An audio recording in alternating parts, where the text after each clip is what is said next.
होता है संपूर्ण जगत के पिता, संपूर्ण सृष्टि के पिता।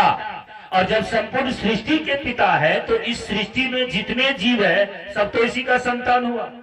अब गोस्वामी तुलसीदास की बात तो सही हो गया कि ईश्वर अंश जीव अविनाशी, अचेतन अमल सहज सुख राशि। ये बात सत्य हो गई गोस्वामी जी की कि हम सब ईश्वर के संतान हैं।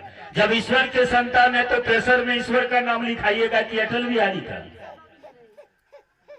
बीमारी है आपको, डॉक्टर के पास जाना चाहिए कि नरेंद्र मोदी के पास?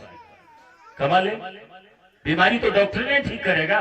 जब हम कहते हैं हम सब ईश्वर के संतान हैं, और ये बात आपके गांव के संत महात्मा सत्संग में भी सुनाते हैं, गुरु ब्रह्मा गुरु विष्णु गुरुदेवो महेश्वराय, शिव चर्चा वाला नहीं कहता है, पहले से आप सुनते हैं गुरु ब्रह्मा गुरु विष्णु गुरुदेव।